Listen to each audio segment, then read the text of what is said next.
Bacaan dari Kitab Kejadian.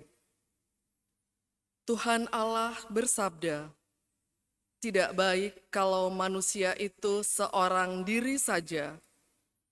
Aku akan menjadikan penolong baginya yang sepadan dengan dia." Maka Tuhan Allah membentuk dari tanah segala binatang hutan dan segala burung di udara. Dibawanyalah semuanya kepada manusia itu, untuk melihat bagaimana manusia menamainya. Kepada tiap-tiap makhluk yang hidup, demikianlah nanti nama makhluk itu. Manusia itu memberi nama kepada segala ternak, kepada burung-burung di udara, dan kepada segala binatang hutan. Tetapi baginya sendiri, ia tidak menjumpai penolong yang sepadan dengan dia. Lalu Tuhan Allah membuat manusia itu tidur nyenyak. Ketika ia tidur, Tuhan Allah mengambil salah satu rusuk daripadanya, lalu menutup tempat itu dengan daging. Dan dari rusuk yang diambil Tuhan Allah dari manusia itu, dibangunnyalah seorang perempuan, lalu dibawanya kepada manusia itu.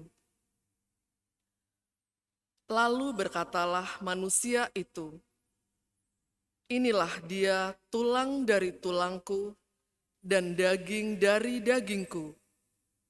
Ia akan dinamai perempuan, sebab ia diambil dari laki-laki.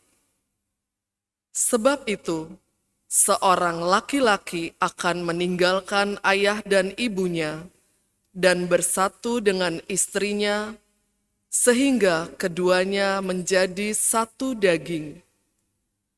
Mereka keduanya telanjang, manusia dan istrinya itu, tetapi mereka tidak merasa malu." Demikianlah sabda Tuhan.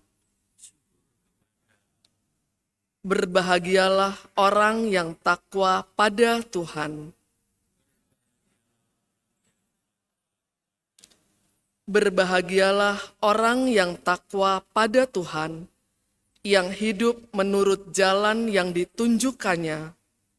Apabila engkau menikmati hasil jerih payahmu, berbahagialah engkau dan baiklah keadaanmu.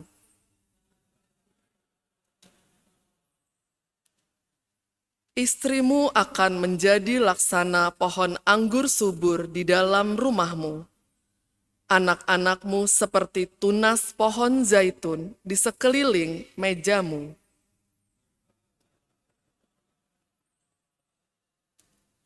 Sungguh demikianlah akan diberkati Tuhan orang laki-laki yang takwa hidupnya. Kiranya Tuhan memberkati engkau dari Sion, boleh melihat kebahagiaan Yerusalem seumur hidupmu.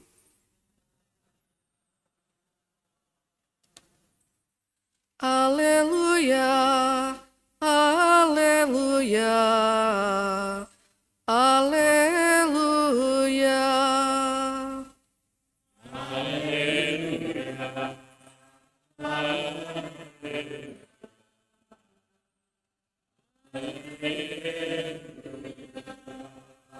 Terimalah dengan lemah lembut sabda Allah yang tertanam dalam hatimu, sebab sabda itu berkuasa menyelamatkan kamu.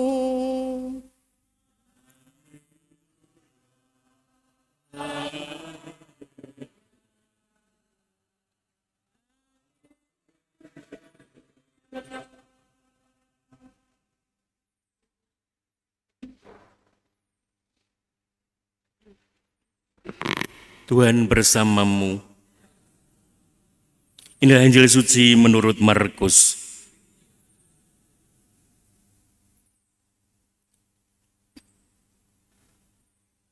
Pada waktu itu Yesus meninggalkan daerah Galilea dan berangkat ke daerah Tirus. Ia masuk ke sebuah rumah dan tidak mau bahwa ada orang yang mengetahuinya. Tetapi kedatangannya tidak dapat dirahasiakan. Malah di situ ada seorang ibu yang anak perempuannya kerasukan roh jahat. Begitu mendengar tentang Yesus, ibu itu datang dan tersungkur di depan kakinya. Ibu itu seorang Yunani berkebangsaan Siro-Fenisia. Ia mohon kepada Yesus supaya mengusir setan dari anaknya. Yesus selalu berkata kepadanya, "Biarlah anak-anak kenyang dahulu, tidak patut mengambil roti yang disediakan bagi anak-anak dan melemparkannya kepada anjing."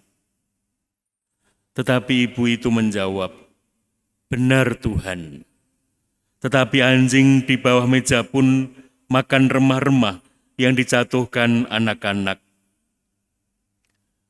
Lalu Yesus berkata kepada ibu itu, "Karena kata-katamu itu pulanglah, engkaulah, sebab setan itu sudah keluar dari anakmu." Ibu itu pulang ke rumah dan mendapati anaknya terbaring di tempat tidur, sedang setan itu sudah keluar.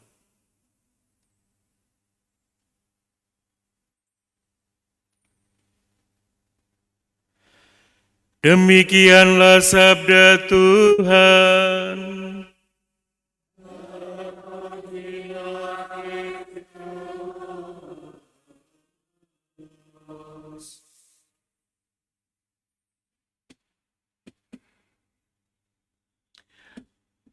Para ibu, para bapak, saudara-saudari, teman-teman, adik-adik yang dikasihi dan mengasihi Tuhan. Pertama-tama, Provisiat selamat sebagai seorang ibu yang luar biasa. Ibu adalah ibu kehidupan yang memberi hidup, dan terjadinya kehidupan itu karena peran ibu. Apakah para bapak, para laki-laki tidak berperan? Sangat berperan. Tapi sore ini saya mengundang, berbahagialah para ibu karena dua tokoh baik kitab Kejadian maupun Injil Markus sore ini menggambarkan betapa luar biasanya yang namanya seorang perempuan, seorang ibu di dalam kehidupan. Dalam bahasa kitab Kejadian, kisah penciptaan, bahasanya sangat jelas. Tidak baik kalau orang itu hanya seorang diri saja. Itu biarkanlah kami, saya romo-romo gitu aja. Yang lain kan tidak baik. Kalau hidup seorang diri saja, maka diberilah yang sepadan. Yang sepadan menjadi penggenap. Maka kalau kita sering mendengar ungkapan uang 1.000 kalau kurang 5 rupiah pun atau kurang 50 koin pun belum dikatakan 1.000. Bahasanya memang 1.000 kurang 50 begitu. Tapi enggak genap. Maka bukan berarti seringkali pandangan yang negatif, alah perempuan itu apa. Sore ini tidaklah benar pernyataan itu. Perempuan itu, wanita itu menjadi luar biasa. Tidak bisa juga disalahkan dalam konteks kitab Kejadian bahwa Adam jatuh dalam dosa karena Hawa seorang perempuan. Enggak juga.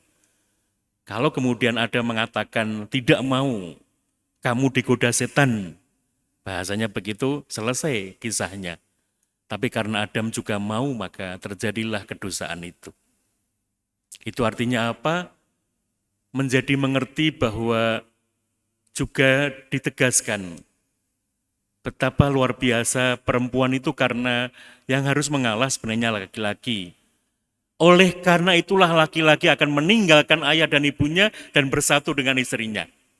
Bukan oleh karena itulah wanita atau perempuan akan meninggalkan ayah dan ibunya dan bersatu dengan suaminya di rumah suaminya. Enggak.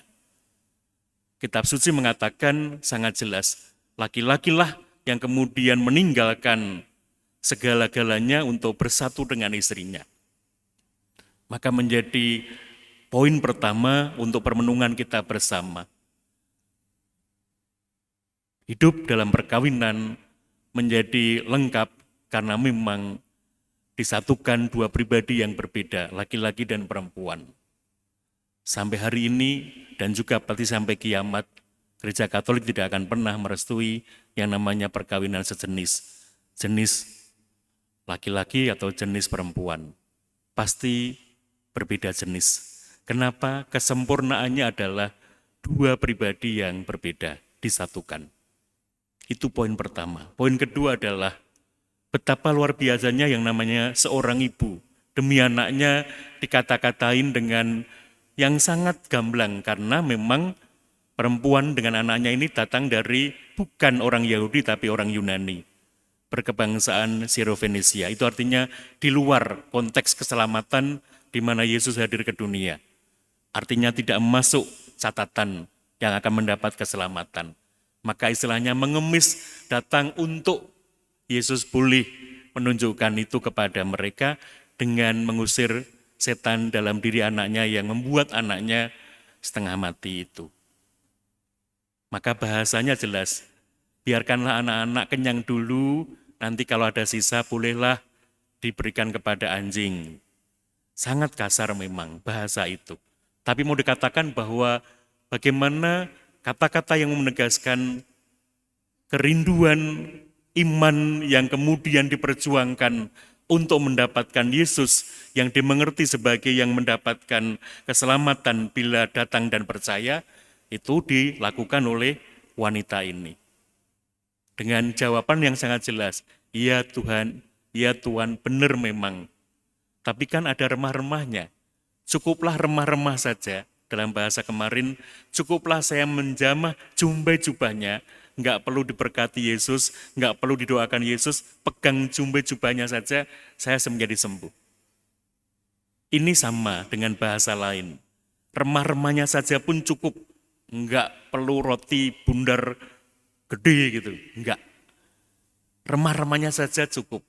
Dengan bahasa itulah, pulanglah ibu, imanmu luar biasa. Maka poin kedua adalah kita saling menghargai dalam hidup bersama, bukan pertama-tama siapa mereka, tapi apakah ada iman di dalam dirinya. Karena itulah kita akan satu bersama dengan Tuhan yang menunjukkan iman itu kepada siapapun. Iman itulah yang menjadikan kita mengalami banyak hal, termasuk yang kita rindukan, yang kita doakan. Semoga tetap iman itu yang membuat kita bahagia, kuat, dan juga terus berjuang untuk yang kita harapkan. Amin.